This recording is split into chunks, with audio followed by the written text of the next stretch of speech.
Babae lang daw ang darating. Malamang, ilang buwan lang yan dito tapos mag-asawa na, isang tawa ang umalingaw-ngaw. Nagiging extra lang tayo sa palabas inga matatas na opisyal sa DND para sa kanilang achievement. Sa liblib na bulubundukin ing Sierra Madre sa probinsya ing Isabela, sa lubing headquarters ing Aguila Division, ang makapal na usok mula sa nilulutong crispy pata ay pumuno sa lihim na silit sa ilalim ni Quarter Enga opisyal. Isang malakas na halakhakan ang muling narinig. Si Acting Division Commander, Major General Geronimo Salazar, ay inisang lagok ang kanyang baso in brandy at pinunasan ang bibig gamit ang likod ing kanyang kamay. Ang kanyang nga mata ay kumikinang na parang isang ganit na hayop. Sa tapat niya, ang kanyang Chief of Staff, si Colonel Ramon Castillo, ay sumang-ayon upang palakasin ang look nito. Tama po kayo, Division Commander. Iwan ko ba kung dahil sa Peking Special Forces background niya kaya siya naging general, o dahil sa padrino niya. Pero imposible namang gumubra ang disiplinang militar natin sa isang babae rito sa frontline. Hindi disiplina ang hindi ubra kundi ang lasa ang pera, sabi ni Salazar, abang itinutulak ang isang makapal na sobresailalim manuka mesa papunta kay Castillo. Hoy, Chief of Staff! Ayusin mo ang malibro de kuwenta tungkol sa mga supli na ninakaw natin. Gawin mong malinis na malinis para hindi na mahalungkat ang bagong Major General na yan. Kahit dumating pa ang bagong commander, ayon sa tradisyon, isang buwan yan na puro pakitang tao lang. Bago mangyari yon, dapat tapos na lahat. Huwag kayong mag-alala. Pagdating sa pag-ayos ng libro, mas matikuloso pa ako sa kahit sinong accountant sa Santiago City. Espesyalidad ko ang maglaho nga resibo at dokumento na parang bula. At saka, ang proyektong ito ay para sa budget ng Mountain Peak Assault Training Facility Renovation. Hindi ba? Kayo mismo ang pumirma niyan. Kaya mahirap nang bawiin. Ang kanilang usapan ay naglalaman ng isang organisadong plano para sa paglustay ng 5 bilyong pisong budget ng militar. Sa kanilang nga mata, ang bagong babaeng Major General ay isang langaw lamang na pansamantalang istorbo. Ang dibisyong ito, sa ilalim ni kanilang pamumuno, ay naging parang bulok na isda sa loop ni maraming taon dahil sa korupsyon, pagnanakaw, at karahasan. Inisang lagok ni Salazar ang mamahaling whiskey at nag-inat. Tingnan natin kung gaano katagal ang babaeng yan na galing daw sa Special Forces. Ipakita natin sa kanya kung sino tayo. Ang posisyon ng commander sa frontline ay hindi laruan para sa isang nakpapanggap na rena. Ang kanyang nga mapanlibak na salita ay umalingaw-ngaw sa mga pader ng lihim na silit. Hindi nila namamalayan na ang anino ng kanilang bulok na kaharian ay malapit ng magwakas. Kinabukasan ang madaling araw, sa gitna ng makapal na hamok na bumabalot sa Aguila Division, habang natutulok ang sundalo sa bantayan sa likurang gate, isang lumang military jeep ang tahimik na pumasok sa kampo. Uminto ang jeep hindi sa headquarters, kundi sa isang abandonadong di bodega sa sulok ng kampo. Ang babaeng bumaba mula sa driver's seat ay nakasuot ng simpleng damit sibilyan, ngunit ang kanyang tindik ay matatak na parang bato. Ang pangalan niya ay Sofia Reyes. Simula ngayon, siya na ang bagong division commander ng kampong ito. Dating Operations Major ing Light Reaction Regiment, siya ang naging pinakabatang general sa loob lamang ing ilang taon. Ang kanyang palayo, ang Aguila ing Apo. Ang bumaba naman mula sa passenger seat ay ang kanyang chief aide, si Lieutenant Colonel Jose Santos. Bago magretiro, si Santos ay isang dalubhasa sa Internal Affairs Investigation sa Intelligence Service of the AFP, ISAFP. Pagpasok sa bodega, dahan-dahang sinuri ni Reyes ang 5 elite agents na nauna nang dumating at nahihintay. Sila ay personal niyang pinilim nga sundalong parang perlas na natakpuan sa putik. Walang kahit isang maliit na pagkakamali sa kanilang serbisyo. Reporting sitwasyon. Ang boses ni Reyes ay kalmado ngunit may bigat na parang kayang bumaling buto. Binuksan ni Lily Colel Santos ang isang portable projector. Sa pader ang abandonadong bodega, lumitaw ang detalyadong organizational chart ng Aguila Division, kasama ang ngalarawan ng nga pangunahing opisyal. Ma'am, ang natukoy naming pangunahing linya ang korupsyon ay sina Acting Division Commander Major General Geronimo Salazar, Chief of Staff Colonel Ramon Castillo, at Personnel Officer Lieutenant Colonel Victor Morales. Besa aming investigasyon, sa lubang 3 taon, umabot na sa hindi bababa sa 1.5 bilyong piso ang kanilang ninako mula sa kickback sa AMGA kontrata, pagluste sa budgeting construction, at paknanakaw sa pondo para sa kapakanan inga sundalo. Saglit na tinitigan ni Reyes ang larawan ni Colonel Castillo. Sa ilalim nito, Nakasulat sa maliit na letra ang buot ng kanyang nga krimen. Colonel Ramon Castillo, tumatanggap ng regular na suhol mula sa mga supplier ng pakain, tumatanggap ng kickback sa mga kontrata sa construction. Kamakailan, sangkot sa pagluste ng 200 milyong piso mula sa 5 bilyong pisong budget para sa renovation ng training facility. Ang turnover ceremony ay nakatakda bukas na alas 10 na umaga, dagdag ni Santos. Ngunit kagabi pa lang, sa lihim na silid, tinapos na nila ang pag-ayos ng malibro de kwenta at sinimulan na ang huling hakbang para burahin ang lahat ng ebidensya. Inalis ni Reyes ang pakakakrus ang kanyang braso at dahan-dahang lumakat sa harap ang nga ahente. Ang kanyang mata ay malamig at walang bahit ang pag-alinlangan. Babae lang, bigla niyang sinabi, isang personal na komento na ikinagulat ng nga ahente. Ang kanilang kasakiman ang sumisira sa pundasyon ang depensa ang ating bansa at naglalagay sa panganib sa buhay ang ating masundalo sa frontline. Bilang babaeng kanilang hinahamak, mayroon akong kapangyarihan at kakayahang bunutin ang lahat ni ito hanggang sa ugat, sumanya siya kay Santos. Agad namang binuksan ni Santos ang isang mabigat na metal briefcase. Sa loob nito ay may isang dokumento. Isang Urgent Special Inspection and Command Authority Delegation Order na may pirma ang Secretary of National Defense. Mula sa briefcase, kinuha ni Reyes ang kanyang bagong nameplate at rank insignia para sa kanyang uniforme. Humarap siya sa mga ahente. Hindi na natin kailangang mahintay hanggang alas 10 in umaga bukas. Hindi na natin maaring pahabain kahit isang minuto pa ang pahirap ing nga sundalong umiinom ing lason sa kampong ito. Ang kanyang boses ay matatak na umalingaw sa lupong bodega. Kikilos tayo ngayon din. Ngayong gabi, lilinisin natin ang kasuklam-suklam na katiwalyang ito ng walang awa.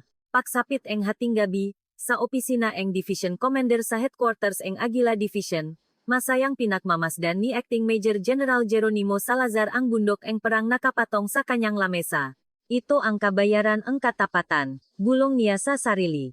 Sa proyektong ito pa lang, mahigit 20 milyon na ang nakuha ko. Sapat na ito para sa 5 taong marangyang buhay. Bigla, isang malakas na kalabok ang yumanik sa silid. Ang pinto ng opisina ay sinipa at nawasak palup. Gulat na napalingon si Salazar. Sa may pintuan, nakatayo ang bagong commander, si Sofia Reyes. Nakasuot siya ang perpektong combat uniform ing Light Reaction Regiment, kumpleto sa bulletproof vest, at may hawak na pistola sa isang kamay. Sa likod niya, si Lauclantal Col, Santos at ang 5 armadong ahente ay pinalibutan ang opisina. Hindi maintindihan ni Salazar ang nangyayari. Anong kalokohan ito? Isang babaeng bagong commander, hindi pa man formal na naupo, ay pilit na pinapasok ang opisina ng Division Commander. Sumigaw siya sa galit. Ito ay malinaw na insubordination at paglabag sa batas militar. Ibaba niyo ang inyong nga armas at umalis kayo. Hindi man lang kumurap si Reyes sa kanyang sigaw. Dahan-dahan niyang inalis ang safety ing kanyang pistola at itinutok ito sa pagitan ing nga mata ni Salazar. Hindi ako ang general na inasahan mo. Ako si Major General Sofia Reyes ng hukbong katihan ng Pilipinas, na may kapangyarihang tanggalan ka at ang lahat ng tauhan mong uniforma at itapon kayo sa lansangan. Ang kanyang boses ay kasing lamig ng yelo sa tuktok ng bundok. Natakot si Salazar, ngunit kumapit pa rin sa kanyang posisyon. Kalokohan. Sino ka para tutukan ako ng baril? Alam mo ba kung sino ako? Ako ang Acting Division Commander ng Aguila Division, si Jeronimo Salazar. I-report kita sa DND Secretary. Tapos ka na. Hindi ibinaba ni Reyes ang kanyang baril. Sinipa niya ang nga bungkos ang pera na galing sa vault, at kumalat ito sa sahig. Itong pera. Paunang bayat ba ito para sa 5 bilyong pisong ninakaw niyo? Tanong niya. Anong sinasabi mo? Personal kong pera yan. Huwag kang magsinungaling. Sagot ni Reyes. Sa lubang 3 taon, ang kabuang kickback na natanggap mo mula sa Roxas Development Corpo ay 35 milyong piso. At ngayong gabi, ang ninakaw mo mula sa budget ng training facility renovation ay hindi bababa sa 200 milyong piso. Namutla ang mukha ni Salazar. Paano, kailan, at sino ang nakaalam nito? Magsalita ka, Jeronimo. Sa gitnang nginaw at gutom inga sundalong naktatanggol sa bayan. Ano ang balak mong gawin sa maruming perang ninakaw mo mula sa kanilang pakain at damit? Mahigpit na tanong ni Reyes. Wala akong kasalanan. Si Castillo ang may gawang lahat. Sinunod ko lang ang utos niya. Wala akong alam. Sigaw ni Salazar na parang nababaliw. Sinubukan niyang abutin ang drawer ng kanyang mesa. Pak!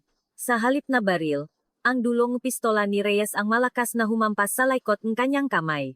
Isang malutong na tunok na balingbuto ang narinig. Napasigaw si Salazar sa sakit. Ang ngaduak na palusot, sabihin mo yan kapak hubat ka na sa uniforme mo. Bulong ni Reyes nang lumuhot siya sa tabi ni Salazar. Hindi ang galuha mo ang gusto ko, kundi lahat ninakaw mo. Sa sandaling iyon, nagutos si Eltolan. Colonel Santos sa mga armadong ahente. Acting Major General Geronimo Salazar. Arestado ka para sa mga kasong korupsyon at pagnanakaw. Kumpiskahin ang lahat ng kanyang personal na gamit at na dokumento sa opisina. Ay escort siya agad sa isang independent investigation facility. Naging magulo ang opisina. Abang kinalatkat palabas, isinumpa ni Salazar si Reyes. Sofia Reyes, pagbabayaran mo ito. Hindi ako papadyak na ganito lang. Sa huling sigaw niya, isang sagot lang ang binitiwan ni Reyes. Tumingin siya sa mga nakalat na pera at bumulong, "Nagbabayat na ako. Ang bayat ay ang paggamit ko ang aking diwa bilang sundalo para linisin ang basurang tulad ninyo." Alas 12 madaling araw, ang balitang pag-aresto kay Salazar ay yumanig sa buwang headquarters ng Aguila Division. Ngunit bago pa man kumalat ang balita, ang pangalawang tao sa linyang korupsyon, si Chief of Staff Colonel Ramon Castillo, ay naramdaman na ang panganib at nagsimula ng kumilos. Naalala ni Castillo ang babala ni Salazar. Burahin mo lahat bago dumating ang bagong commander. Alam niyang mas malalim ang pagkakasangkot niya sa katiwalian. Ang pinakakritikal na mga dokumentong ang 200 milyong pisong pagnanakaw ay hindi pa niya tuluyang nasisira. Binuksan niya ang isang nakatagong kompartimento sa kanyang aparador at kinuha ang isang folder mga dokumento. Nasalop nito ang mga kontrata sa construction company at nga lihim na memo nila ni Salazar tungkol sa pagnanakaw. Ito lang ang kailangan kong sirain. Kapag nawala ang ebidensyang ito, kahit paagilang apo si Sofia Reyes, hindi niya ako mahuli. Nakmamadali siyang nakbihis at lumabas sa likurang pinto ng kanyang quarter. Ang kanyang target, ang incinerator sa labas ng kampo. Tumakbo si Castillo ng buong bilis sa madilim na daanan patungo sa incinerator. Ang kanyang puso ay kumakabok na parang tambol, at ang pawis niya ay parang ulan. Plano niyang tumakas mula sa kampo at magtago sa Santiago City. Bigla, isang malamig na boses ang narinig niya mula sa dilim. "Coronel Castillo, saan ka pupunta nang nakmamadali? Amuyin mo ba ang nga nasusunok na papel sa incinerator?" Natihilan si Castillo. Mula sa dilim, tahimik na lumitaw si Major General Reyes. Sa tabi niya, si Lieutenant Col. Santos ay may isang nakakatakot na ngiti. Hinihingal si Castillo, pilit na pinapakalma ang sarili. "Major General Reyes. O dapat ko bang tawagin kang general? Ano ito? Wala na bang disiplina sa militar?" Tinatakot niyo ang isang opisyal sa gitna ng gabi. Hindi pinansin ni Reyes ang kanyang sinabi at tinitigan ang folder na hawak niya. "Iyan ba ang ebidensya na nilustay mo ang 200 milyong pisong budget militar? Ang ebidensya na pinaknakawan mo ang nga supply para maging miserable ang pakain nga sundalo?" Mahigpit na niyakap ni Castillo ang folder. "Ebidensya? Anong ebidensya? Wala akong alam. Personal na dokumento lang ito." Sinubukan niyang punitin ang nga papel. Ngunit ang titik ni Reyes ay parang nakpayalo sa kanyang buong katawan. Dahan-dahang lumapit si Reyes. Ang kanyang nga hakbang, na hindi man lang marinig, ay parang aninongang kamatayan para kay Castillo. "Bago ka ma-assign dito, ikaw ang tagapamahala ang bodega ang suple sa San Mateo, Rizal, hindi ba? Dun pa lang, pinapalago mo na ang buto ang korupsyon. Mali ba ako?" Alam ni Reyes ang lahat ng nakaraan ni Castillo. Hindi na niya kaya. Sumuko siya sa pagtatangkang punitin ang nga dokumento at inilabas ang kanyang huling baraha. "Sige na General, inaamin ko. Mayroon akong ninakaw. Pero bigyan niyo akong pagkakataon. Sasabihin ko ang lahat nga alam ko. May mas malalaking tao, mas matataas na opisyal na sangkot dito. Makikipagtulungan ako para ilantat silang lahat." Nanginginig ang kanyang boses sa desperasyon. Ibebenta niya ang kanyang nga kasamahan para iligtas ang sarili. Saglit na natahimik si Reyes. Para kay Castillo, ang katahimikan ay parang walang hanggan. Sa wakas, nagsalita si Reyes. "Huli na ang lahat. Coronel Castillo." Malamig niyang sinabi, "Hindi ako nahintay sa iyo dito sa gitnang gabi para bigyan ka ang pagkakataon. Ang pagkakataon mong isuko ang lahat at sumuko ay lumipas na maraming taon na ang nakalipas. Sa halip, Pinili mong ibenta ang karangalan at buhay nga sundalong nagtatanggol sa bansa. Inagaw ni Lupalator Coro Santos ang folder mula kay Castillo. Hindi na siya nanlaban. Ang kanyang kaluluwa ay matagal nang nilamon ang kasakiman at kaduwagan. Ang isang taong tinalikuran ang diwang pagiging sundalo ay walang karapatang maksuot ng uniforme. Sa isang salitang iyon ni Reyes, inaresto ni Lolanto Colonel Santos si Castillo. Ang kanyang duwak na pagtakas ay nagtapos ng walang saysay. Ngayon lang lubos na naunawaan ni Castillo na ang palayaw ni Reyes na Agilang Apo ay hindi lang tungkol sa tapang, kundi sa isang radikal at walang awang hustisya. Kinabukasan ang umaga, ang Aguila Division ay nagulantang sa isang pangyayaring hindi pa naririnig, ang hindi opisyal na pag-upo ni Major General Sofia Reyes at ang kasabay na paglilinis. Ang balita na sina Acting Division Commander Jeronimo Salazar at Chief of Staff Ramon Castillo ay inaresto ay inanunsyo sa intranet na kampo pagkatapos morning formation. Kasama sa anunsyo ang isang opisyal na dokumento mula sa AFP Investigation Unit, nga larawan imprang na kumpiska sa opisina ni Salazar, at mga dokumentong pagnanakaf ni Castillo. Ang reaksyon mga tauhan ay nahati sa tatlo. Mabababang opisyal at nga sundalo. Pagkagulat, tuwa, at pag-asa. Para sa kanila, na matagal nang nakdusa sa ilalim ng korap na pamunuan, ito ay parang liwanag sa gitna ng diliman. Mga field grade officer, Major lumentot kanila. Pagkagulat, kaba, at takot. Sila ang mga nagwalang kibo o minsay na kinabang ng kaunti sa katiwalian. Para sa kanila, si Reyes ay isang kulok na sisira sa kanilang kaharian, mga direktang sangkot sa korupsyon. Pagkataranta, pagtatangkang tumakas, at pakisip magpakamatay. Nanginginig sila sa takot na baka sila na ang susunod. Si Lieutenant Colonel Victor Morales, ang personnel officer, ang isa sa pinakakabado, bilang kanang kamay ni Castillo. Siya ang humahawak sa pag-apruba galif at promotion kapalit ang pera. At siya rin ang tulay para sa mga korap na opisyal na humihingi ang pabor. Ang pinakamaruruming sikreto nga kampo ay nasa kanyang nga kamay. Ikinandado ni Morales ang pinto ng kanyang opisina at sumilip sa bintana. May mga hindi pamilyar na ahente na nakakalat sa buong kampo. Nakmamasit sa anumang kahina-hinalang kilos para siyang isang preso sa isang malaking kulungan. Sana tinapos ko nang burahin ang nga rekot. Dahil sa 6 na milyong pisong iyon, masisira ang buhay ko. Habang nakpapanik, nakfibret ang kanyang cellphone. Ang tumatawag ay isang mataas na opisyal mula sa Camp Aguinaldo na matagal na niyang pinapadalhan ng pera. Nakalinlangan si Morales bago sagutin. Hello po, General. Nanginginig ang kanyang boses. Isang malamig na boses ang narinig mula sa kabilang linya. Lumentot Colonel Morales. Anong nangyayari diyan? Alam kong arestado si Salazar, pero bakit nandiyan ka pa? Binalaan na kita, hindi ba? Sorry po, General. Bigla na lang dumating ang bagong commander kasama ang Special Forces at basta na lang nangaresto. Hindi ito opisyal na utos mula sa DND. Sarili niyang desisyon ito. Sariling desisyon. Ang babaeng yan ay may dalang pirmadong utos mula mismo sa DND Secretary. May kapangyarihan siyang baliktarin ang buong dibisyon niyo. Ang boses ni General ay puno ng pagkadismaya. General, tulungan niyo po ako. Ang laki nang naibigay ko sa inyo. Huwag niyo akong pabayaan. Hindi ako pwedeng mag-isa dito. Sigaw ni Morales, saglit na katahimikan. At pagkatapos, ang boses sa kabilang linya ay naging nakatakot. Morales, isipin mong mabuti ang sinasabi mo. May death sentence ka na. Isa lang ang may tutulong ko sa iyo. Isara mo ng maigi ang bibig mo, kapag nagsalita kang kung ano-anong kalokohan. Kahit isang maliit na bahay sa probinsya, hindi maililigtas ang pamilya mo. Isang pagbabanta, nanlamig si Morales. Akala niya, isang matibay na ugat ang kanyang kinakapitan, ngunit iyon pala ay isang malaking pinto patungo sa impyerno na handa siyang lamunin.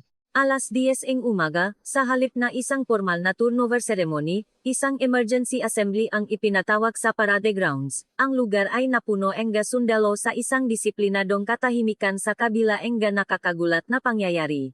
Lahat ay nakabang sa pag-akyat ni Major General Sofia Reyes sa entablado. Umakyat si Reyes sa entablado, nakasuot ng kanyang formal na uniforme. Perpekto ang kanyang suot, at ang kanyang titik ay tila kayang tumagos sa lahat ng nasa parade grounds. Sa likod niya, si Lawan Tatkol, Santos at ang mega investigador ay nakatayo na parang mega guardia. Hinawakan niya ang mikropono at sinabi ang kanyang unang nasalita. Sa pag-upo ko sa Aguila Division ngayon, hindi ako magsisinungaling. Ang kanyang boses ay umalingaw-ngaw sa buong lugar. Matatak, malakas, at mas matindi pa sa anumang awiting militar. Hindi ko pupurihin ang karangalan at tradisyon indibisyong ito sa harap ninyo. Dahil sa loob ng maraming taon, ang dibisyong ito mismo ang sumira sa sarili nitong karangalan dahil sa kasakiman at katiwalian. Nabalisa ang nga sundalo. Hindi pa sila nakakita ang isang commander na ganito katapat at direkta. Kagabi, inaresto ko sina dating Acting Division Commander Jeronimo Salazar at Chief of Staff Ramon Castillo. Sila ang pinakamasahol na kalaban, dahil ninakaw nila ang inyong pagkain, ang inyong uniforma, at ang budget para sa mga pasilidad na dapat sana ay para sa inyong kaligtasan. Hindi man lang tumingin si Reyes sa anumang kodigo habang nagsasalita. Ang kanyang nasalita ay purong katotohanan mula sa kanyang puso. Ang karangalan ng isang sundalong nagtatanggol sa bayan sa frontline ay hindi matutumbasan ng pera. Ngunit tinangka nilang ipagpalit ang inyong karangalan sa halagang 1,5 bilyong piso. At ang perang iyon ay napunta sa kanilang nga bulsa. Saglit siyang huminto. Tumingin siya sa mga sundalong nakatayo sa malayong dulo ing parade grounds. Nangangako ako sa bawat isa sa inyo, bilang si Major General Sofia Reyes, bubunutin ko ang lahat ng bulok na ugat sa dibisyong ito. Sa kampong ito, ang korupsyon ay hindi na makakahanap ng lugar para huminga. Walang pressure mula sa matataas na opisyal, walang lihim na libro de kubenta ang makakapihil sa akin. Itinas niya ang isang kamay at itinuro ang personnel officer, si Lieutenant Colonel Victor Morales, na nakatayo sa kanan. Simula ngayong oras na ito, si Lieutenant Colonel Victor Morales ay tinatanggal sa lahat ng kanyang posisyon. Siya ay isa sa ilalim sa agarang investigasyon para sa nga kasong panunuhol, pag-abuso sa kapangyarihan, at pamemekeng nga dokumento. Ngayon din, alisin siya sa pwesto para harapin ang investigasyon sa kanyang krimen ing pagbebenta sa kanyang nga kasamahan. Nanginig si Morales at halos matumba. Hindi niya inakala na ang kanyang pangalan ay ipapahiya ng ganito sa publiko.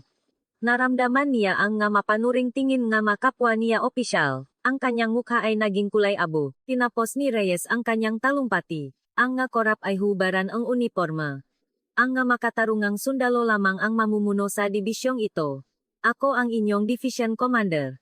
At ibabalik ko ang inyong karangalan. Nang matapos ang kanyang talumpati, saglit na katahimikan ang bumalot. At pagkatapos, isang malakas na sigawan at palakpakan ang umalingaw-ngaw mula sa mga mababang opisyal at sundalo. Naramdaman nila na sa wakas, dumating na ang isang makatarungang mundo. Ang marahas na pagdating ni Major General Reyes at ang paglilinis sa pamunuan ay lumikhang malaking alon sa labas. Ang mga construction at food supply companies na sangkot sa katiwalian ay nagpanik. Natakot silang madamay sa investigasyon kaya desperado nilang tinawagan ang kanilang mega koneksyon sa matataas na posisyon. Ang lahat nito ay real-time na nakakarating kay Reyes at Lieutenant Santos.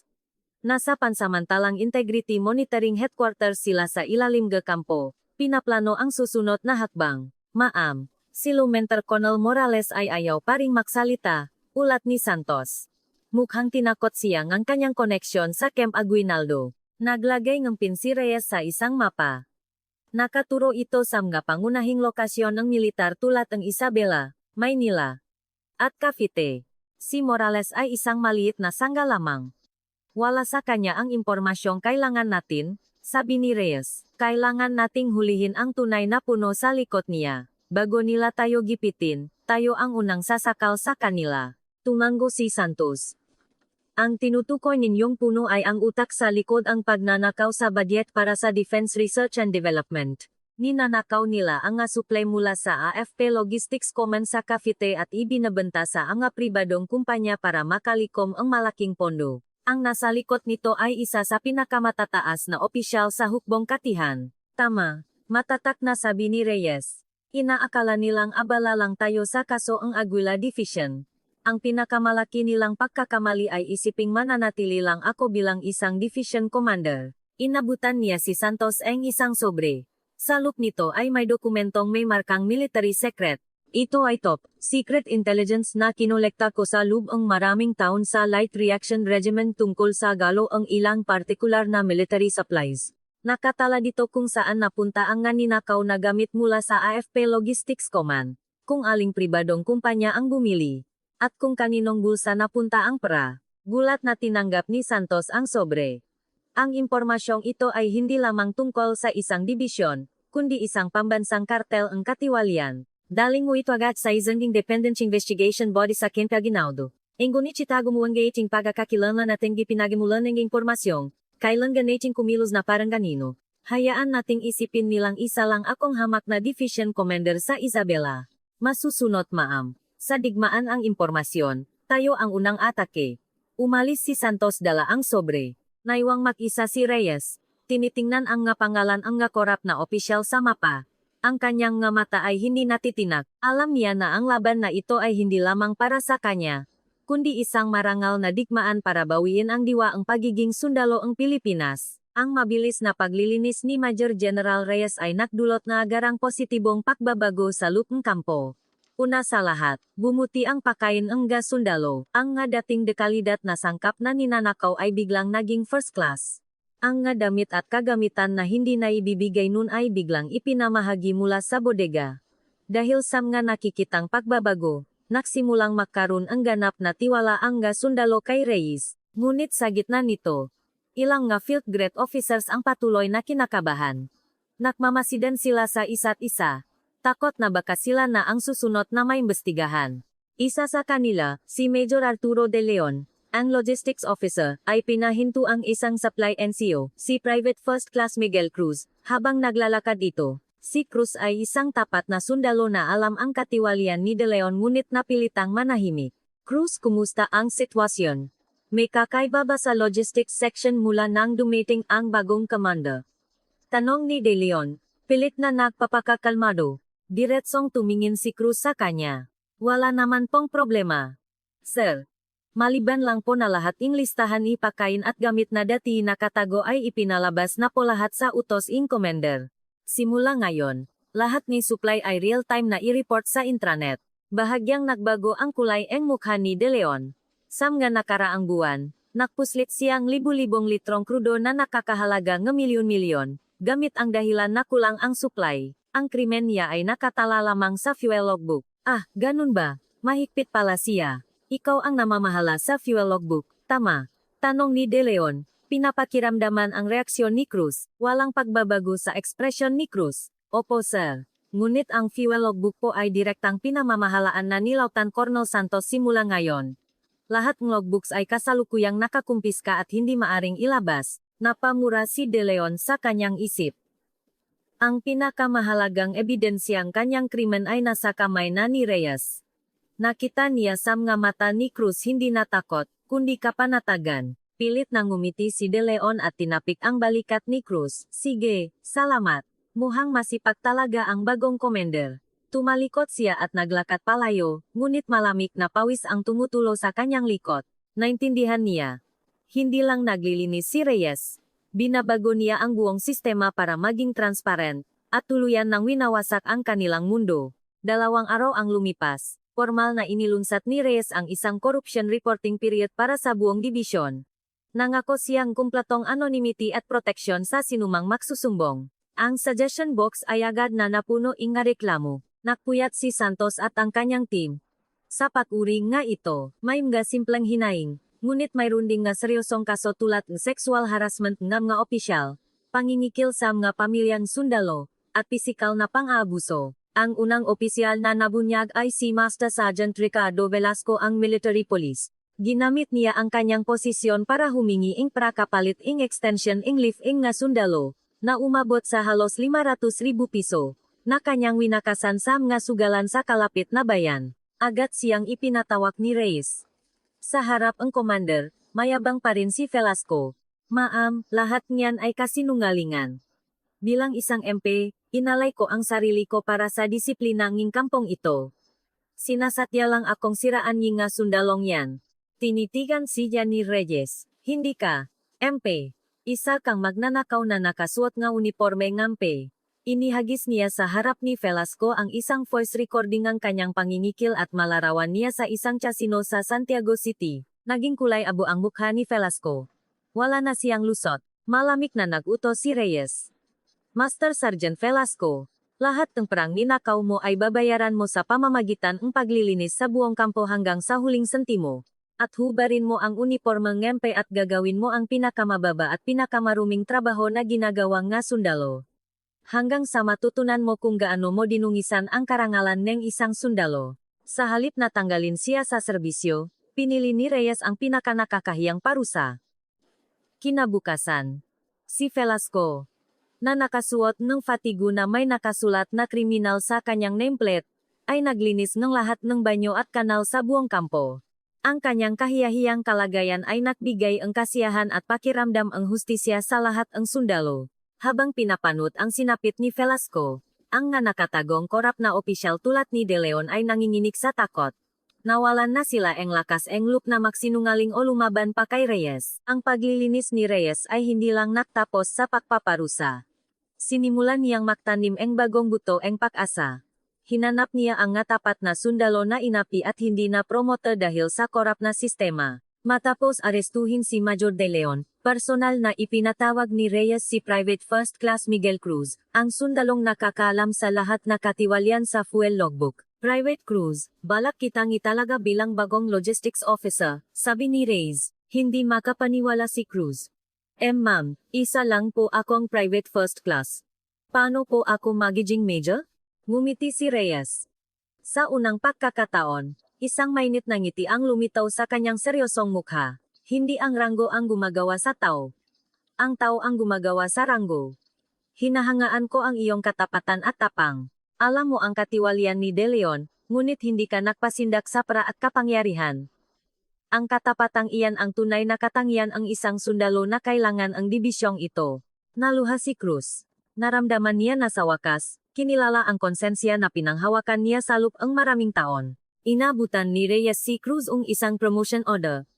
Isang pambihirang battlefield commission mula private first class diretso sa second lieutenant. Simula ngayon, bilang second lieutenant, ikaw na ang mamumuno sa logistics section. Ang iyong misyon ay hindi lang magbigay ang suple. Tungkulin mong protektahan ang karapatan ng bawat sundalo sa dibisyong ito. Nanginginig ang boses na sumagot si Lolanto Trus. Ma'am, ipinapangako ko. Ibibigay ko ang lahat para sundin ang inyong layunin.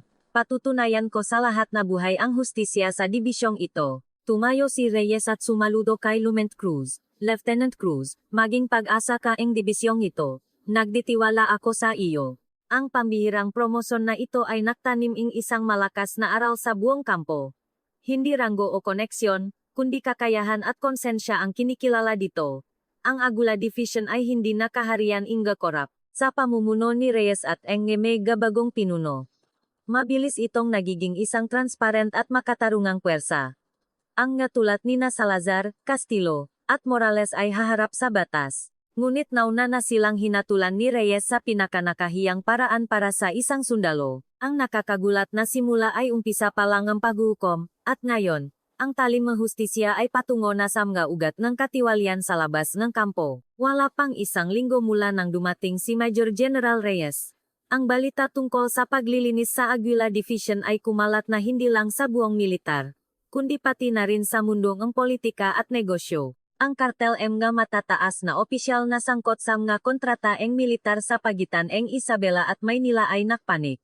Ang kanilang malalim na pinakukunan ng pera ay nanganib na maputol dahil sa isang babaeng general sa liblib na kabundukan. Isang gabi, habang nag-overtime, nakatanggap si Reyes ni isang emergency call mula sa personnel command ng Philippine Army. Ang boses sa kabilang linya ay mas mayabang at matalas kaysa dati. Mayor General Reyes, itihin mo ngayon din ang lahat na investigasyon. Ay turnover mo ang lahat ng dokumento tungkol kina dating Acting Commander Salazar at Chief of Staff Castillo sa Special Investigation Group ng Army. At ang Special Command Authority na ibinigay sa iyo ay sinaspinde na. Nananatiling kalmado si Reyes. Ay turnover. Ang Special Investigation Group ng Army ay posibleng may mga miyembrong may interes sa kasong ito. Maiko bang malaman kung sino ang nagutos nito? Sino ka para magtanong? Ang utos na ito ay may basbas mula sa Commanding General ang Philippine Army. Nakakalimutan mo na ba ang posisyon mo? Sino kang hamak na division commander para suwain ang desisyon ng Army Headquarters? Napangisi si Reyes. Isang hamak na division commander ang nagligtas ng 5 bilyong pisong budget at naglinis ng isang bulok na pamunuan sa loob ng isang linggo. Ang pagsuspinde ninyo ngayon ay isang malinaw na deklarasyon na prinoprotektahan niyo lang ang inyong nga bulok na bulsa. Sumabog sa galit ang boses sa kabilang linya. Sofia Reyes, sobra ka na. Pumunta ka agad sa Maynila para sa isang pagdinig sa harap ng DND Secretary. Doon mo pananagutan ang lahat ng ginawa mo. Walang problema. Malamig na sagot ni Reyes bago ibaba ang tawag. Inaasahan na niya ito. Ang puno na kanilang pinagtatakpan ay nagsisimula ng kumilos dahil sa takot. Lumapit si Luconcol Santos na may pag-alala. Ma'am, kung ang commanding general na ang kumikilos, ibig sabihin, mas malaki pa sa inaakala natin ang binabangga natin.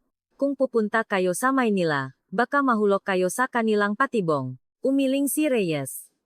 Hindi ako isang kunahong tumatakas sa patibong. Ako ang sisira sa patibong at mangangaso sa mga naglagay nito. Ang pagpapapunta nila sa akin sa Maynila ay hindi patibong, kundi isang utos mula sa langit na tapusin sila sa sentro mismo ng Pilipinas. Ang pressure kay Reyes ay hindi lang galing sa lubong militar. Kinabukasan, sabay-sabay na naglabas ng mga artikulo ang nga pangunahing pahayagan na may titulong Kakulangan sa disiplina sa frontline at solong paglilinis ng bagong commander, nagdudulot ng gulo. Ang laman ng mga artikulo ay pumanik sa mga matataas na opisyal. Special Forces Commanders Populist Purge Risks Military Stability. New Commanders Excessive Heroism Ignores Chain of Command. Inilarawan ang media si Reyes bilang isang radikal at mapusok na babaeng lider na sumisira sa moral ng buong militar. May mga pakangbalita pa na nagsasabing si El Talatolchol Morales ay biktima langing personal na galit ni Reyes. Binasa ni Reyes ang diaryo sa kanyang kwarter. Malamig ang kanyang nga mata. Ganyan talaga ang para at kapangyarihan. Palaging ginagamit ang media para protektahan ang sarili. Sabi niya, Santos, alamin mo agad kung sino ang nasa likod nga artikulong ito. Ang nagbayad para dito ay isa sa mga utak ng kartel. Nagsimula na si Santos.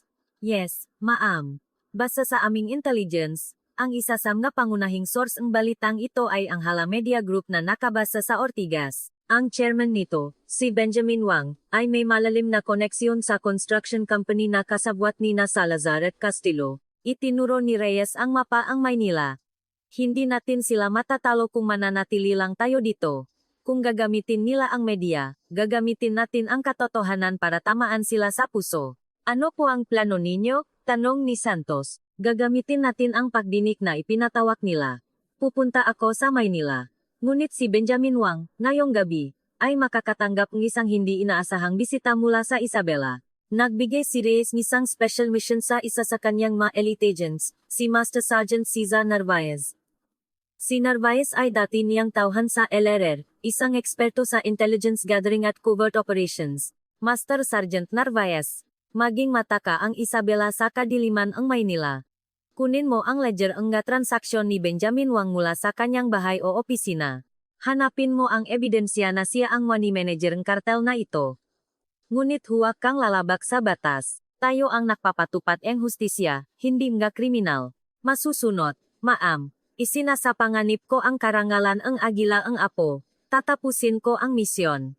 Sumaludo si Narvaez at nawala na parang anino. Ilang araw ang lumipas. Dumating si Reyes sa Camp Aguinaldo para sa pagdinig.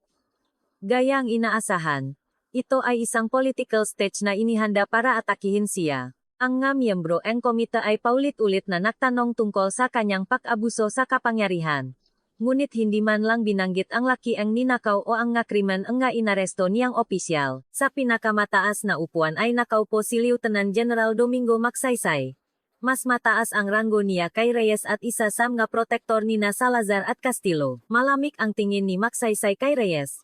Tila siya ang may hawak ng lahat. Major General Reyes, inaresto mo ang isang acting division commander at ang kanyang chief of staff nang walang pahintulot mula sa iyong superior. Ito ay insubordination na sumisira sa chain of command. Nakalimutan mo na ba ang iyong tungkulin bilang sundalo? Sinubukan ni Magsaysay na durugin ang look ni Reyes. Ngunit nanatiling matatak si Reyes. General Magsaysay, Tinupat ko po ang aking tungkulin. Ang tungkulin ko ay hindi ang sumunod sa mga korap na opisyal, kundi ang protektahan ang buwis ng mamamayan at ang karangalan ng ating nga sundalo. Huwag mo akong daanin sa salita. Hinampas ni Magsaysay ang mesa. Ang sinasabi mo ay para lang sa publiko. Ang militar ay tungkol sa utos at pagsunod. Sinira mo ang sistemang iyon. Binuksan ni Reyes ang kanyang folder at inilabas ang nga dokumento. Ipinakita niya sa screen ang listahan ang gapakang kagamitan na bibilhin sana ni Castillo. Ang chain of command ay dapat para sa hustisya, hindi para pagtakpan ang katiwalian.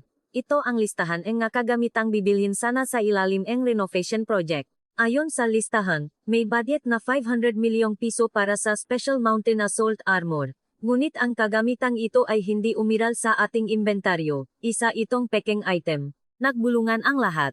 Tumingin si Reyes ng diretso kay Magsaysay. General Magsisi, alam niyo po ba kung kaninong pirma ang nasa final approval ng 500 milyong pisong pekeng kagamitan na ito? Imposibleng mangyari ito kung walang pressure mula sa mataas na opisyal sa Army Headquarters. Inilabas ni Reyes ang huling dokumento. Ito ay isang kopya ng isang lihim na mamumula sa opisina mismo ni Magsaysay, na nakuutos na pabilisin ang 500 milyong pisong proyekto. Namutla si Magsaysay.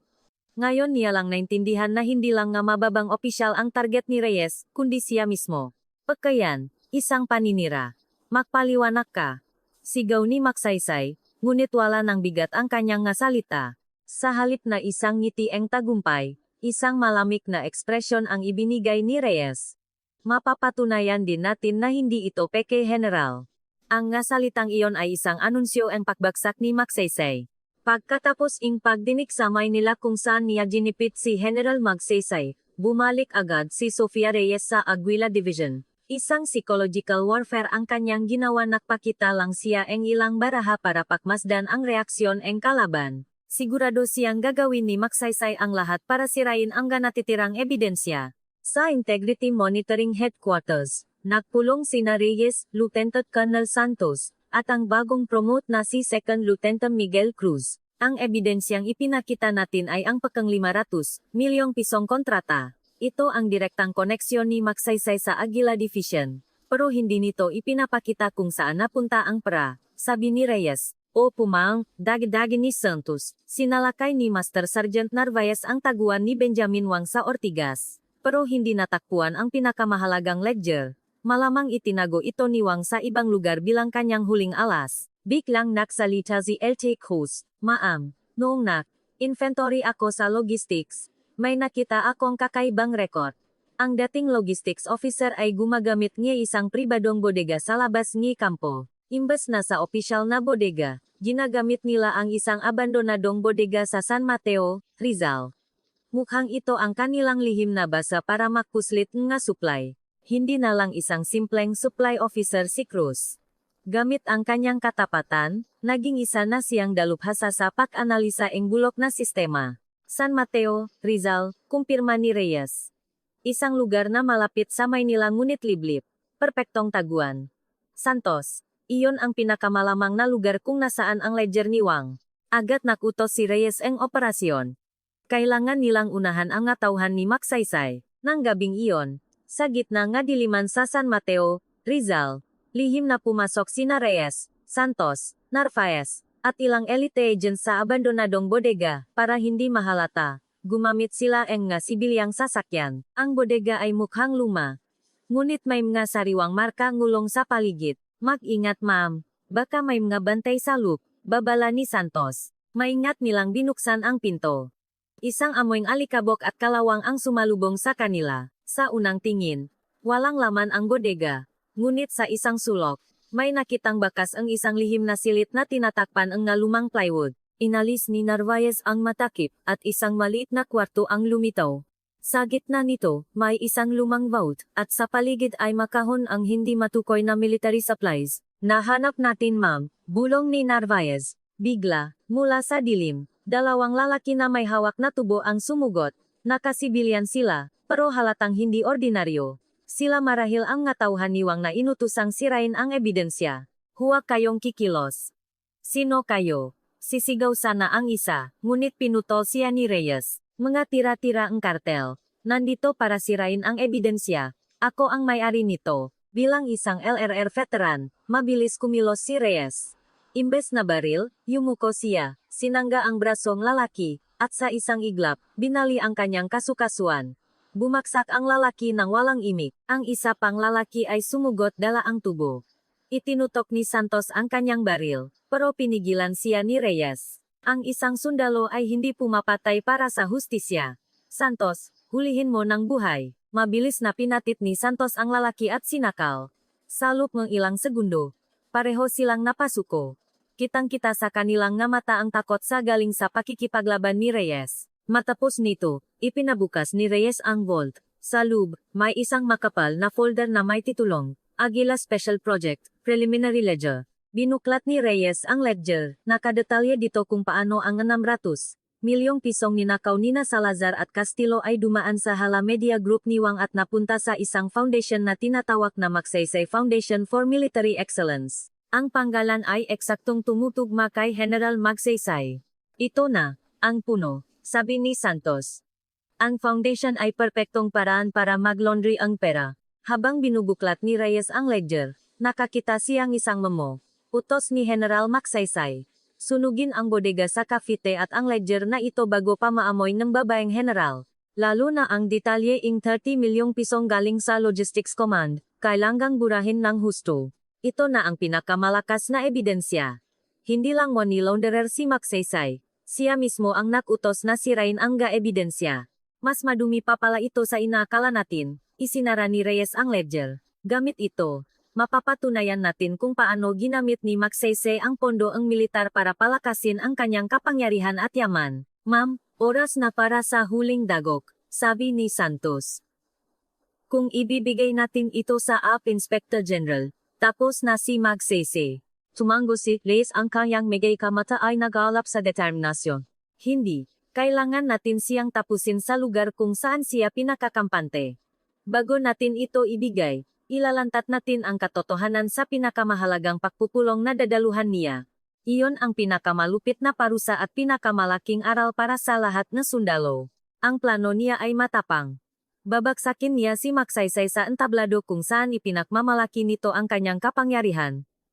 Ang Emergency Command Conference sa Camp Aguinaldo. Kinabukasan, sa Camp Aguinaldo, isang Emergency Command Conference ang idinaus. Ang paksa raw ay ang bagong banta sa seguridad. Pero ang totoo, ito ang entablado ni General Magsaysay para formal na parusahan si Reyes at ipakmalaki ang kanyang kapangyarihan. Dumalo si Reyes. Sinalubong siyang malamig na titik ni Magsaysay at inga mapanuring tingin ng ibang general. Nagsimula ang pulong. Gaya ang inaasahan. Pagkatapos ang isang maikling ulat, sinimulan na ni Magsaysay ang kanyang tunay na agenda. Nga kasama, kailangan nating pag-usapan ang pagkasirang disiplina sa ating hanay. Ang insubordination na nangyari sa Aguila Division ay isang malaking kahiyan sa ating uniforme. Huminga siya ng malalim at itinuro si Reyes. Major General Reyes, dahil sa iyong pagiging mayabang at maling desisyon, nagdulot ka ang gagulo. Ngayon, irerekomenda ng komiteng ito ang iyong suspensyon at paglilitis. Bibigyan kita ang pagkakataong magpaliwanag. May huli ka bang sasabihin? Lahat ang mata ay nakatuon kay Reyes. Isang mapanuyang ngiti ang gumuhit sa labi ni Magsaysay. Dahan-dahang tumayo si Reyes. Wala akong idedepensa. Ngunit mayroon akong iulat. Dala ang kopya ang lihim na ledger. Lumakat siya sa gitnang mesa at ibinuklat ito. General Magsaysay, nga kasama, ang boses ni Reyes ay mahina ngunit matalim. Ang ledger na ito ay hindi lang personal na pagnanakaw nina Salazar at Castillo. Ito ang ledger na ginamit ni General Magsaysay para magnakaw mula sa kaban ng bayan at maklaundry ang pera. Napatayo si Magsaysay sa gulat. Kasinungalingan. Ilabas ang babaeng yan. Wala akong kinalaman diyan. Wala kang kinalaman. Tinitigan siya ni Reyes. Nakalista dito kung paano ang 500 milyong piso ay dumaan sa Hala Media Group at idineposito bilang donasyon sa Magsaysay Foundation. Minuto-minuto. Nakatala lahat. Ipinakita ni Reyes ang nga kopya ng bank statement ng foundation. Nagulantang ang nga general. Sa harap nila, hinuhubaran ang pinakakorap na opisyal ng militar. General, ginamit mo ang dugo at pawis nga sundalo para itayo ang isang pakeng foundation para sa iyong sariling kapurihan at yaman. Ikaw ang punong lahat ng katiwaliang ito. Inilabas ni Reyes ang huling ebidensya ang mamo ni Magsaysay na nag-utos na sirain ang ebidensya. Ito ang utos mo sa mga tauhan mong sunugin ang nga pruweba. Tinawag mo akong babaeng general. Pero ako ang magpapatunay na ikaw ang pinakamasahol na magnanakaw na yumurak sa karangalan isang sundalo. Nanginig sa galit si Magsaysay. Demonyo. Isa itong sabuatan para sirain ako. Inosente ako. Ngunit huli na ang lahat. Biglang bumukas ang pinto sa likuran at pumasok ang tauhan ang AFP Inspector General.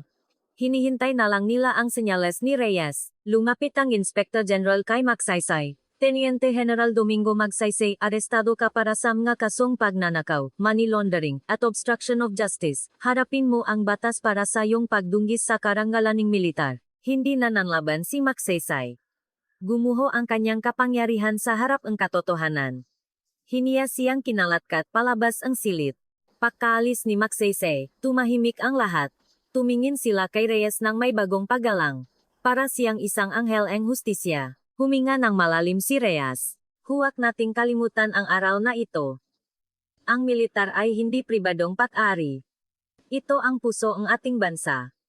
Kapag nabulok ang pusong ito, babagsak ang buong bansa. Ang paglilinis na ito ay para may balik ang pag-asa at tiwala sa ating hanay. Ang kanyang nasalita ay naging isang bagong aral para sa lahat ng opisyal. Ang maliit na paglilinis sa Aguila Division ay naging isang makasaysayang kaganapan na bumunot sa bulok na ugat ng militar. Ngunit hindi pa tapos ang kanyang laban. Ang pag-aresto kay General Magsaysay ay isang malaking dagok sa kartel ng korupsyon. Ngunit hindi pa tuluyang nabubunot ang ugat nito. Ang natitirang alipuros ni Magsaysay ay nagsimulang magplano para makaligtas. Bumalik si Reyes sa Aguila Division. Alam niyang susubukan ang natitirang kaawe na gumanti. Santos, kahit nakakulong na si Magsaysay, marami pa rin sa mga tauhan niya ang nakakalat sa buong militar. Alam nila na kulang pa ang hawak nating ebidensya laban sa kanila. Sabi ni Reyes, tama po, ma'am, ang ledger ay nakpapakita ng daloy ng pera. Pero kulang tayo sa direktang ebidensya ng padrino system sa promotions. Biglang nagbigay ng impormasyon si Lite Cruz, ma'am, nung nasa logistics pa ako, may kilala akong isang Lieutenant Colonel Jimenez.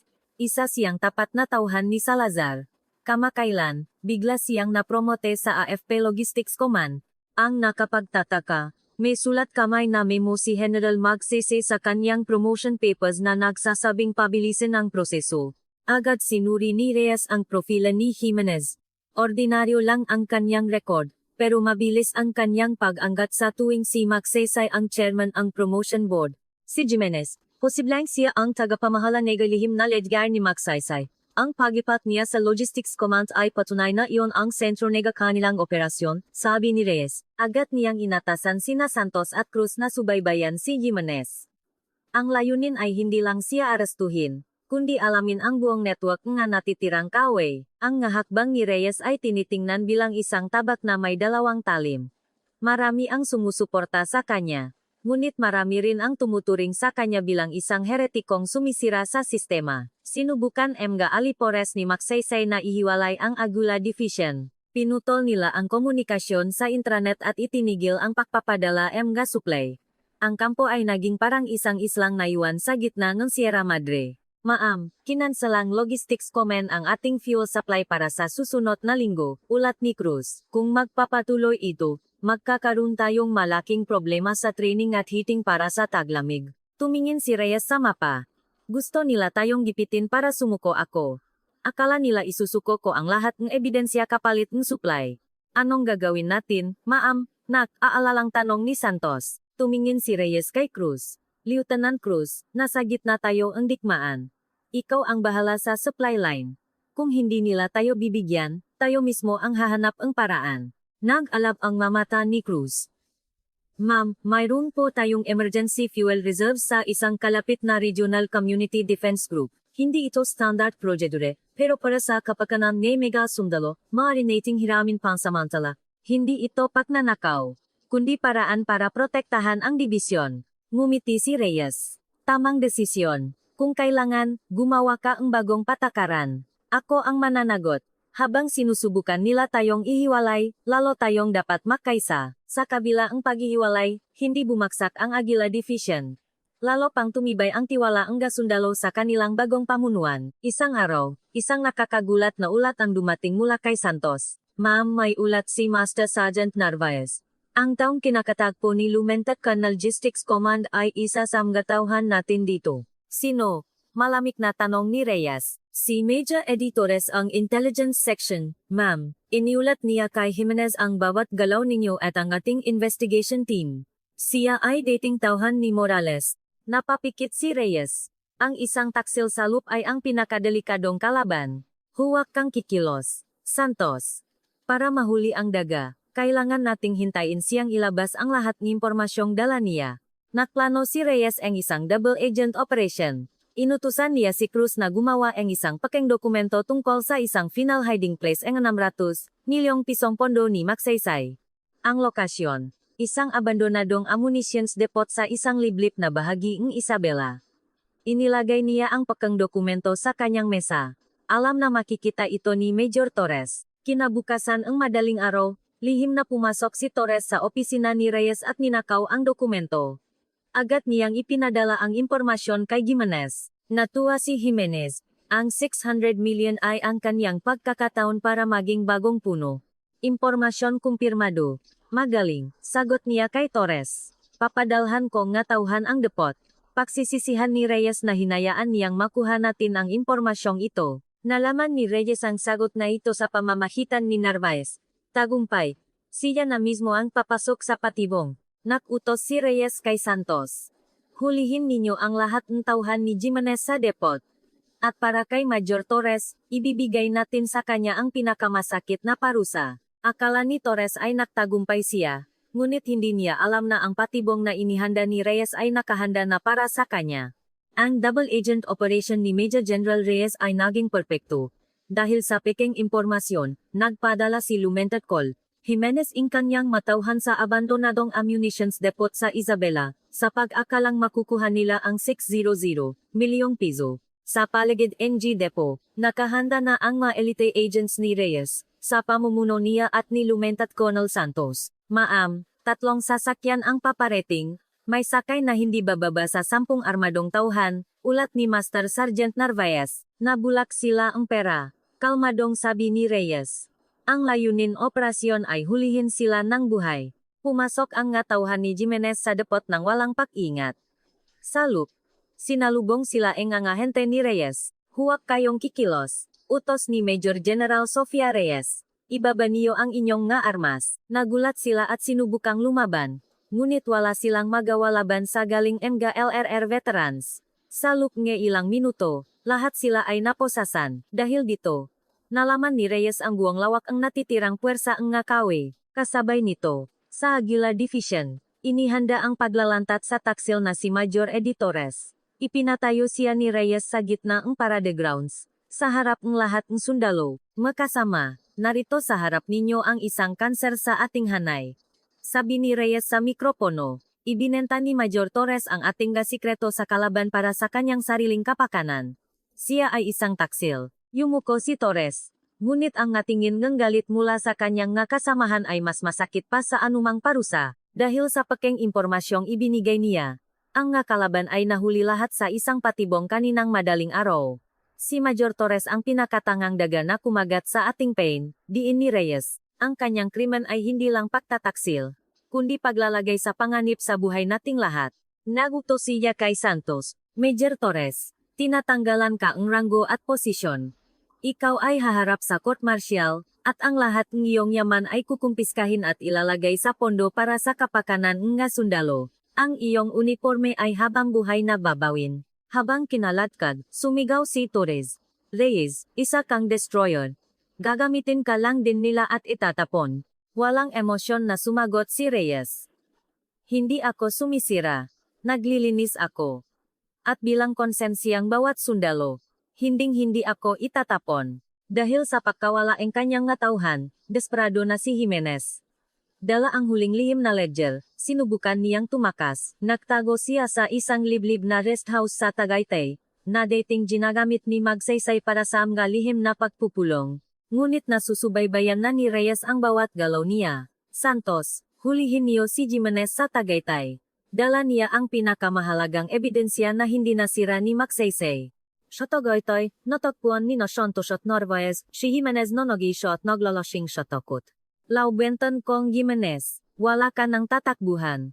Sumuko ka na, sabi ni Santos. Umiyak si Jimenez at nakdahilan na biktima lang siya. Hindi ako kriminal. Biktima ako. Pinilit lang ako ni Magsaysay. Napangisi si Santos. Biktima, dahil sa parang ninakaw mo, ang nga sundalo sa frontline ay nanginginig sa ginaw.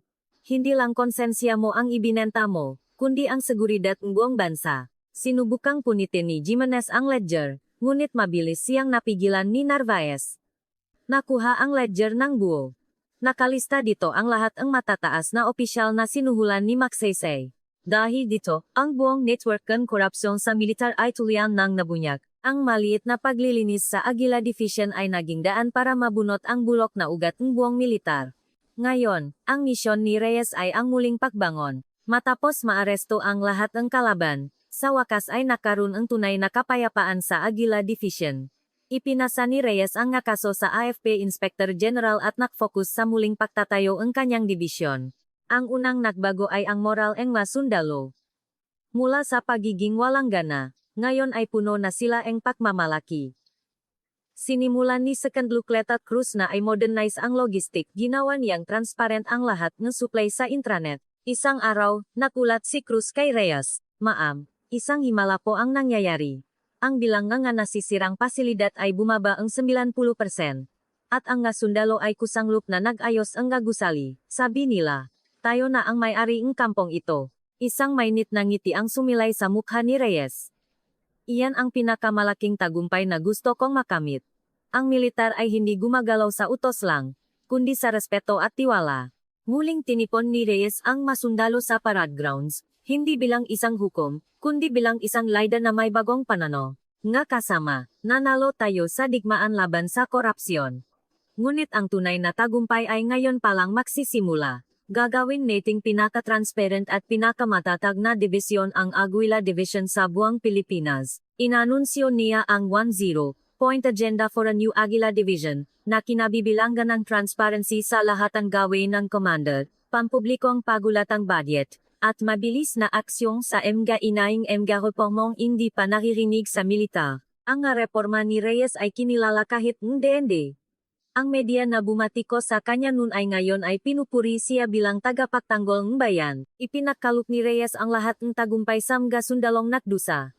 Ipinokit niya sa Hall of Fame ng kampo ang mga pangalan ng sundalong naging biktima ng katiwalian at binigyan sila ng formal na pahinging tawad. Ang pinakakapanapanabik na sandali ay nang kilalanin si Lau Cruz bilang isang tunay na bayani. Lieutenant Cruz, mula sa pinakamababang posisyon, ipinaglaban mo ang pinakamataas na birtud, ang katapatan, sabi ni Reyes. Ikaw ang magiging tanglaw ang dibisyong ito.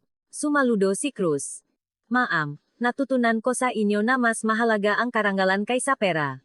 Iaalay ko ang aking buhay para sa dibisyong ito at para sa diwang pagiging sundalong Pilipinas. Isang gabi, nag-usap sina Reyes at Santos. Santos, kahit bumaksak na ang kartel, hindi tumitigil ang daloy ng pera. Baka may mas malaki pang anino na hindi natin nahuhuli. Tama po, ma'am. May mga bakas na ang ninakaw na pondo ay ginamit sa mga lihim na transaksyon sa mga international arms dealers. Ito ay maaring humantong sa pagtagas mga sikreto ang ating bansa. Tumingin si Reyes sa labas. Malamang ay ipromote ako bilang pinuno ng isang nationwide integrity monitoring unit. Hindi dahil nagtitiwala sila sa akin, kundi para makontrol nila ako. Delikado po yan, ma'am. Kayo na ang magiging target ang lahat ang natitirang kawi. Hindi ako natatakot. Hanggat hindi pa naibabalik ang araw na ang nga kabataan ay buong pagmamalaking isusuot ang uniforme at magtitiwala sa kanilang nga leader. Ang aking tabak ay hindi kakalawangin. Tinanggap ni Reyes ang kanyang bagong misyon. Ang paglilinis sa Aguila Division ay tapos na, ngunit ang kanyang digmaan para sa hustisya ay ngayon palang lalawak sa buong bansa. Matagumpay na naisaayos ni Major General Reyes ang Aguila Division at inilipat sa Camp Aguinaldo bilang pinuno ang bagong tatag na Armed Forces Integrity Monitoring Command, isang posisyon na may kapangyarihang imbestigahan ang buong sandatahang lakas. Sa kanyang huling araw sa kampo, isang simpleng seremonya ang idinaos. Si Lolanthan Cruz, na may hawak ng bandilang dibisyon, ay nagsalita, "Ma'am, hindi namin kalilimutan ang nga aral nga katapatan at hustisya na itinuro ninyo. Kahit umalis na kayo, mananatiling pinakamalinis na dibisyon ang Aguila Division." Sabay-sabay na sumaludo ang lahat ng sundalo, hindi bilang pagsunod sa isang opisyal, kundi bilang pagpupugay sa isang bayani, sa kanyang huling talumpati. Sinabi ni Reyes, "Ang uniforme ay isinusuot hindi dahil sa ranggo, kundi dahil sa konsensya. Ang inyong pawis at luha ay tiwala ang bayan. Kayo ang bagong henerasyon eng isang malinis na militar. Maging tagabantay kayo eng hustisya." Sumakay siya sa kanyang lumang jeep at umalis. Ang asul na bandila ng Aguila Division na naiwan ay naging simbolo ng hustisya at pag-asa. Sa Camp Aguinaldo, sinimulan agad ni Reyes ang kanyang bagong tungkulin. Lumawak ang kanyang investigasyon hanggang sa Navy at Air Force. Natuklasan na ang transaksyon ni Magsaysay ay may kinalaman sa ilegal na pagbebentaing teknolohiya ing bansa. Ang nasa likod nito ay mas mataas pa kay Magsaysay. Sa kanyang opisina, naglagay si Reyes ang napin sa mapa ang Pilipinas, Santos. Ang tunay na kalaban ay maaring nakasuot ng business suit at nagtatago sa ibang bansa. Ang laban na ito ay hindi matatalo sa tapang lang, kundi sa impormasyon at batas. "Ma'am, ako ang magiging anino ninyo, ang inyong tabak ng hustisya," pangako ni Santos. Binigyan ni Reyes ang pangalan ang kanilang bagong misyon. Operasyong Asul na Bandila. Isang operasyon para itaas muli ang bandila ang karangalan ang militar. Samga sumunod na taon, pinangunahan ni Reyes ang isang malawakang paglilinis sa buong sandatahang lakas. Maraming opisyal ang natanggal, at bilyon-bilyong pisong ninakaw ang naibalik para sa kapakanan mga sundalo. Ang kanyang kwento ay naging isang alamat. Hindi na siya ang babaeng general o agilang apo, kundi isang sagisak ng bakal na hustisya. Makalipas ang ilang taon, sa Aguila Division, si Miguel Cruz, na ngayon ay isang major na, ay nakatayo sa harap ng Hall of Fame. Nakaukit doon ang isang pangungusap, ang hustisya ay mas mataas kaysa sa ranggo. Naalala niya ang aral ni Reyes. Ang tunay na karangalan ng isang sundalo ay nasa pagtatanggol sa konsensya. Ang apoing hustisya na sinindahan ni Reyes ay mananatiling nag-alap sa puso kumga bagong henerasyon nege sundalo, isang pag-asa na hindi kailanman mamamatay. Ang kanyang bakal na paglilinis ay hindi lang isang kaganapan, kundi isang walang hanggang aral na nakpabago sa kasaysayan ng sandatahang lakas ng Pilipinas.